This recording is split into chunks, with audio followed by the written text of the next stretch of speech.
to be humble, to be kind. It is a giving of peace in your mind. To a stranger, to a friend. To give in such a way that has no end. We are love. We are one. We are how we treat each other when the day is done. We are peace. We are war. We are how we treat each other and nothing more. And to be bold, to be brave. It is a thinking that the heart can still be saved. And the darkness can come quick. The dangers in the anger and in the hanging on to it. We are love. We are one. We are how we treat each other when the day is done. We are peace. We are war. We are how we treat each other. Nothing more. And tell me what it is that you see. A world that's full of endless possibilities. And heroes don't look like they used to. They look like you do.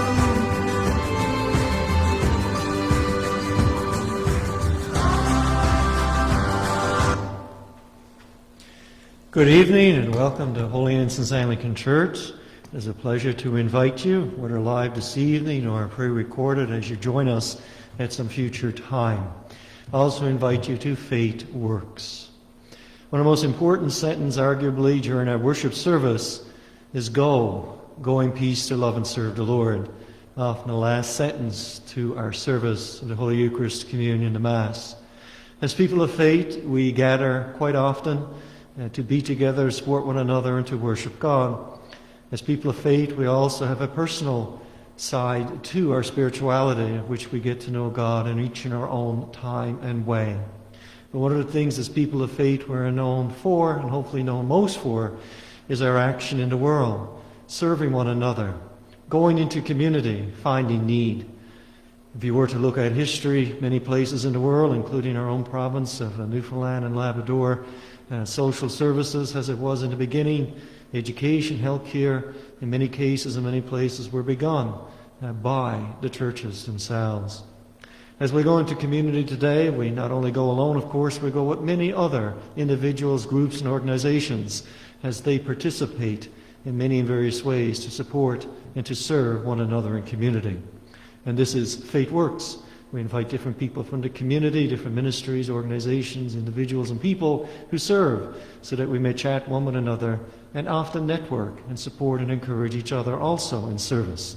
And so at this time, I pass you over to Tracy to welcome our guest this evening and to have our conversation. During our conversation this evening, I'll be looking after the electronics. I'll be looking after the chat room. So if you'd like to make a comment or ask a question, our guest hopefully will be able to answer or participate or kind of comment on your comment. I'll now pass you over to Tracy and our guest. Thank you, Reverend Byron, and good evening, everybody. Thank you for joining us, whether you're watching live or you're watching this later this evening or tomorrow or later in this week. It is my pleasure this evening to have Mr. Graham Greeley with us. Graham is the Anglican chaplain at Her Majesty's Penitentiary, and prison chaplaincy and prison ministry is very, very dear to my heart, and I'll never miss an opportunity to tell others about it and about the work that gets done at HMP and how valuable that is. So Graham, just to get started, one question that I was curious about, how many inmates are housed at HMP right now? There's 127 there today, and prior to COVID, you're approximately 175. And what is the maximum, I guess, that could be housed at HMP? Maybe 200. That would be overcrowding, of course. Right. But I would think it'd be about 200. Right. Yeah. And Graham, how did you get involved in prison chaplaincy? What was your journey, if you could tell us about that briefly? Well, I retired from adult corrections and Newfoundland and Labrador adult corrections. And I worked for 12 years as a correctional officer. And then I spent another 13 years as a lieutenant, as a supervisory capacity. And it was important to me that the inmates got what they were entitled to. And they were treated fairly and cared for. One of actually it's called the 3 C's of corrections would be care, custody, and control, and in that order. So that was important to me, and how I performed my duty and performance at work was pretty much in that order. My care was at the forefront. So, and I took as a position as a supervisor to ensure that some kind of more of an influence. And I did find that I never got the time or opportunity to engage with inmates and staff too, of course. I mean, that's part of that system as well. So what I do now as chaplain certainly gives me the time and space that I would need to interact, have dialogue, and engage at a deeper level. Yeah. It's an interesting story to go from one side to the other. Yeah. Yeah. And so what do you do on a daily basis? What types of programs, or how do you spend your days? I was appointed the position the 10th of October. So because of COVID, right now we're less than half time, and we only have 22 hours that we have to divvy up between six people. So that certainly limits the time that you have for programming. Actually, there was no programming up until like last week. So now programming is opened because we're allowed to have that number of people. So really what's been happening since July, they got back in prison again, is one-on-ones. So basically you go in 8:30, you take whatever messages is there for you, emails on the phone, which correctional officers would leave for you, request to see you, or not me in particular, but someone in pastoral care. So we would call the inmate, they'd send the inmate up, and we would meet with the inmate and talk to them about how things are going, what's happening in their life, and their spiritual development, and not much different, I guess, than what you would find in a hospital environment. Right. I mean, I did my internship at Health Science, and one of the things that I noticed was that there's four components. You had the psychological, you had the medical, and you had the social aspect, and then you had the theological, spiritual. So I realized then that how important it was, and how established it was, and it surprised me to some degree. Right. And I did like that, because they put as much weight on the spiritual compared to the others. Now, I understand, the science, the medical is quite at the forefront, Right. of course. But they realized that the impact and effect that a healthy spiritual, Right. person would heal a lot Right. better. It's a very holistic approach. Yeah, it Right. was. So that's not as prevalent in adult corrections. So there could be room for that, for a little improvement in that. Right. That we're all at the table collaboratively and all working together equally Right. to some degree. Yeah. Excellent. And how do you think COVID has affected the inmates? They say that some today, one person told me that he finds a sense of peace. Really? Yeah.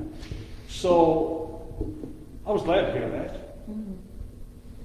And I've met with this person a third time. And he said he's quite surprised that he do feel that sense of peace in this environment. Amidst all the chaos. And actually, they're confined a lot, Yeah. restricted. There's not a lot of movement within prison. Right. So only when they're called, they would get outside their unit to come to pastoral care. Right. And there are others that affects them in a different way. So some would find it stressful, Right. the fact that they can't get out, socialize, talk to people. Yeah. So it affects different people in different ways. Right. Right. And can you tell us a little bit, with Christmas coming up, about the program called Angel Tree and what that's all about? Because I've been involved in that myself for a few years, and it's quite an interesting program. Can you tell us a bit about it and how it works? Well, that's interesting, Tracy, because you will probably know quite as much about it as I do. But I did do some research, yeah. I did. And we have discussed it at meetings, and the plan is in place that it will happen this year. Right. And the Cornerstone Church Worship Center will coordinate that. Right. And basically what it is there's an opportunity for a gift to be given to a child of an inmate. And the person filling out the application can decide what the child would like to have. Right. And makes it a little more personal. And then there's, it fills out like a tag, his name is some little message, Right. and puts on that. And I guess the main purpose of that is to get that connection with family. Yeah. And the story, as the story goes, is that they tell the story, on their site, that when a person, when they initially started this, and it was Charles Colson. I think so, yeah. It was Charles Colson. And he, was the one that initially started that. And they tell about this, where some parishioner would go to, or chaplain, parishioner or chaplain, would go and drop off the gift to a child. And the child was so surprised that Daddy or Mommy Right. thought about me, remembered me, never forgot me. Yeah. So they were so impacted by that expression that it caused them actually to, for them to do something about that. And that's how we got it from there. And it's grown into quite a big program. It basically what happens is people agree to almost, I guess, sponsor the child of an inmate, and you're given a list of likes of that child. So it could be, you know, if it's a 5-year-old girl, it could be a Minnie Mouse watch or, you know, a Sesame Street T-shirt. And so you would pick up the gift. And I think this year they've raised the amount to $35. So it's a $35 cap. So you would pick up the gift and get the tag from the inmate, the parent, and it could be the mom or dad. And you would, in years previous, I'm not sure how it works this year, but you would deliver the gift yourself to this child. And I've delivered quite a few over the years, and it's been amazing, like you said, to see the smile on these kids' faces that mom or dad remembered them and wrote them a Christmas card or a note, and, you know, cared enough to know what they wanted for Christmas and what their likes were. And so it's a great program. You can find out about it, actually, because this year is a little different with the COVID regulations and delivery and stuff. But if you go to prisonfellowship.ca, all the list, I guess, of do's and don'ts following the COVID guidelines are there, and how to get involved as well. So, yeah. I mean, in terms of programming, making the connection to family, children, and community, I mean, would work well. Right. Yeah. Yeah. And I'm sure you hear a lot of stories, you know, from the inmates about their children. It seems to be a popular topic. There's another similar thing that they do is they would read Hallmark books, Christmas books, and it's pre-recorded. Okay. And they would send the recording, CD, Right. To the family, to the child, and they would play the recording with father reading the story.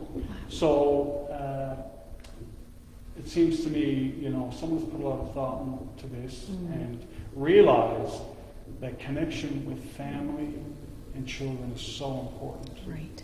So important for a mom or dad. You know. Definitely. Yeah. Definitely.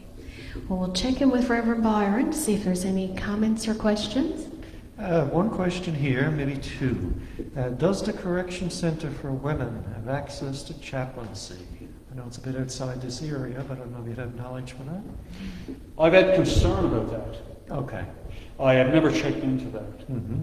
But I would suspect that the local church would, see to it that someone would be available, and from different denominations. In the institutions that I've worked in, I was part of programming in church for some programming, and pretty much all the churches do visit the institutions. But I wouldn't suspect that they have a chaplain that would be assigned to the institution. No. They are, just for information purposes, of course, they are not in St. John's area, I guess they are. No, they are in Clarenville. Clarenville area. Yes, yeah. And just from my experience, I don't have any experience firsthand with the Women's Centre out in Clarenville, but I do know that some of the programming that I was involved in at HMP was also, at the time, it was being held in the Women's Penitentiary in Clarenville as well. So. And by the same people, so there are definitely programs and people to talk to for sure. I worked at Clarenville Right. Correctional Center for 2 years, just before I retired. So. Another question, we talked about Angel Tree, which some people know a lot about, some don't, so that was great. Are there any other ways that the general public can seek to support work, ministry, programming at HMP? I know there used to be a calendar that the inmates did. I don't know if that's still. Yes. Yeah. I'm thinking also, just from our own point of view, you're representing the Anglican Church, there's other churches represented. So by supporting through each local church a denomination that has supported itself also, and as all chaplaincy is, so I guess that's one way of people supporting through their own local church, knowing that their central church has a presence at the as a presence at HEP. Yeah, I would say through your local churches would be the best way. But you know something? I know you talk about funding. Right. I mean, there's not a lot of money available. There's not a lot of resources available. So I know, I mean, it's probably, you just hear this again and again and again. What, you know, we need money. But you do need money in order to do things. So certainly if someone can provide some funding for prison ministry, they could contact their local parish and see to it that it directed Right. toward prison ministry. And you know, it is important as any other institution. You know, in terms of funding for different departments or within government itself, like prisons are probably the least expensive Yeah. institutions to run. And it's quite a difference in the amounts of monies that are allocated for healthcare. Right. You know, we're talking like 2/3 as much. So there's not a lot of funding for prison ministry, for prisons itself. So that would certainly help. Thank you. Sure. Excellent. Well, Graham, thank you for being here this evening. We really appreciate your insights into prison chaplaincy, and you know, it's a subject that sometimes a lot of people are not aware of until it becomes, you know, close to home or real for them in some way. So thank you for taking time to talk to us about it and to give us some insight, and we certainly appreciate that. So good night, everybody, and thank you for watching. And once again, remember, be kind to one another. God bless.